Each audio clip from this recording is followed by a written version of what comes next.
Esta es una producción de Grupo Fórmula. Saludo a Mario Di Costanzo, consultor financiero. Mario, gusto en saludarte, muy buenos días.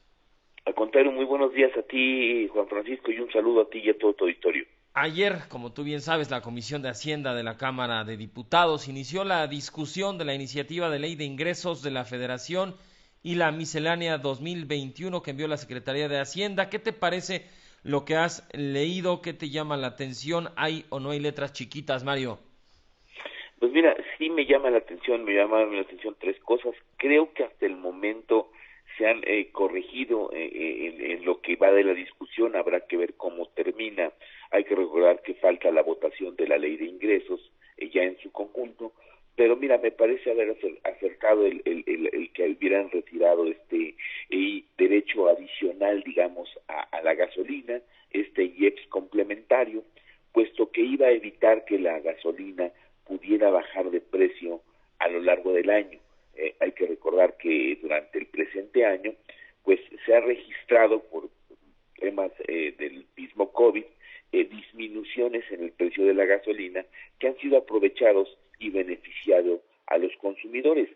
Al ver esto, la Secretaría de Hacienda propuso una especie de IEPS complementario para que la gasolina no registrara este comportamiento durante el próximo año. Si es que el precio del petróleo bajaba, me parece un acierto de la oposición en este caso el haber platicado con Hacienda para que retiraran este IEPS complementario. Esto es bueno. Aún está en discusión el tema de los derechos del espectro radioeléctrico que se aplicarían tanto a la telefonía celular como al uso de Internet, y lo cual, de ser un incremento muy elevado, pues necesariamente pegaría en el incremento en los precios. Me parece que eso todavía está en discusión. Si bien es cierto que se bajó este incremento, aún habrá que ver la discusión en el Pleno. Creo que es uno de los temas importantes que queda por discutir, y el otro que habrá que manejar con mucho cuidado, pues esta facilidad, digamos, o estas mayores facilidades que se les permite a las entidades federativas para incurrir en mayor deuda. Yo sé que no han tenido ingresos, es necesario esto, pero también es necesario que lo hagan con cuidado. Con respecto a los números, digamos, que no van a incidir demasiado estos cambios en los números de la ley de ingresos, y que tal vez podamos platicar cuando ya se hayan aprobado definitivamente, yo te diría que la cobija es muy corta, que no van a alcanzar, que es muy riesgoso lo que se está haciendo en la Cámara de Diputados de aprobar un crecimiento económico que no va a ser alcanzado. 4 o 5% que estima la Secretaría de Hacienda, pues se aleja mucho de la realidad, mucho de lo que dicen muchos otros despachos y agencias, que estiman cuando mucho el crecimiento de la economía mexicana en 3.5%, y que de no conseguirse lo que dice Hacienda, pues se obtendrán menos ingresos. Esto sí me parece delicado. Delicado que viene una disminución de ingresos para las entidades federativas vía participaciones, ya que la bolsa federal participable es inferior, fíjate, en casi 3% a lo que se aprobó en 2020. Esto sí me parece que debe ser un tema que debe verse con atención, porque viene a sumarse a la caída de ingresos que han tenido las entidades federativas. Es casi 42,000 millones de pesos menos. Me parece que el endeudamiento que se está aprobando es muy alto, son 756,000 millones de pesos. Fíjate, el endeudamiento se considera y se está consagrando en esta ley de ingresos pues como la tercera fuente de ingresos más importante del gobierno.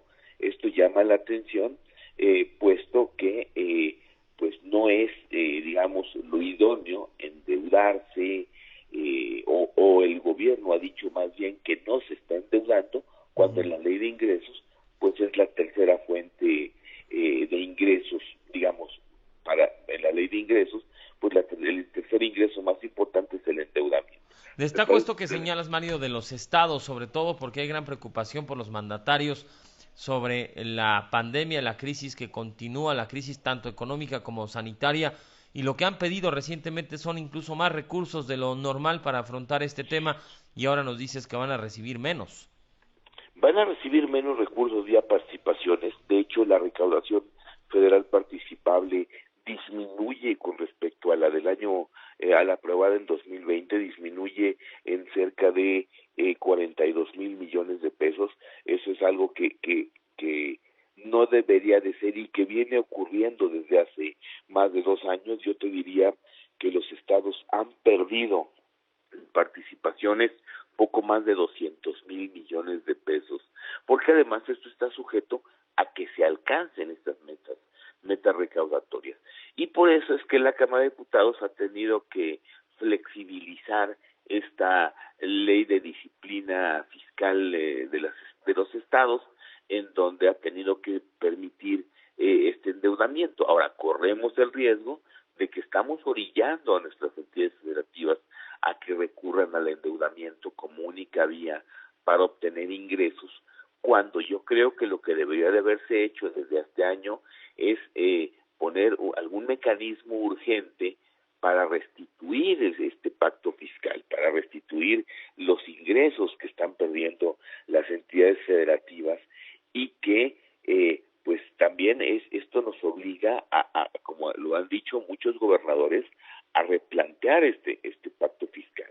No es posible, por ejemplo, que la federación esté repartiendo, pues yo te diría, menos del 20% de los ingresos totales que recibe.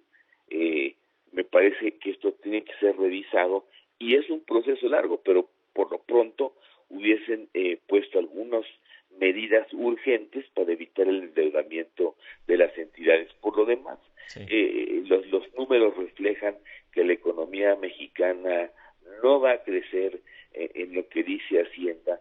Por eso creo que sería mejor aceptar la realidad y aceptar un escenario, pues yo te diría, más realista en términos de ingresos, para que no nos llevemos sustos durante el ejercicio y pase, digamos, claro, este año es un poco atípico por el COVID, pero pase lo que sucedió este año, que siempre nos quedamos debajo de la meta de la recaudación, y esto obliga o a hacer recortes y de repente generar un gasto pues discrecional porque queda sujeto o queda fuera de las reglas. Y otra cosa que es importante y que hay que resaltar, porque se habla mucho del tema de los fideicomisos, que hoy todavía anoche en el Senado pues ya una comisión aprobó su desaparición. Yo creo que lo pulcro, lo limpio, sería que esto que supuestamente están recuperando de los fideicomisos, pues se integrara a la ley de ingresos para que fuera pues fiscalizable su destino, más allá de que este sea el que ellos vayan a decir o el que ellos elijan. Pero no hay que olvidar eso, que se está aprobando una ley de ingresos que no tiene incorporados pues los famosos ahorros de los que ha hablado el Ejecutivo, que es una bolsa de 68,400 millones de pesos, y que yo creo que lo pulcro, lo que ayudaría a una mejor rendición de cuentas es integrarlos. No lo piensan integrar, lo cual también es una mala señal. Mario Di Costanzo, muchas gracias, gusto saludarte, muy buen día. Al contrario, muy buen día y un saludo a ti y a todo tu auditorio, Juan Francisco. Gracias, es el consultor financiero Mario Di Costanzo. Encuentra más contenido como este en radioformula.mx.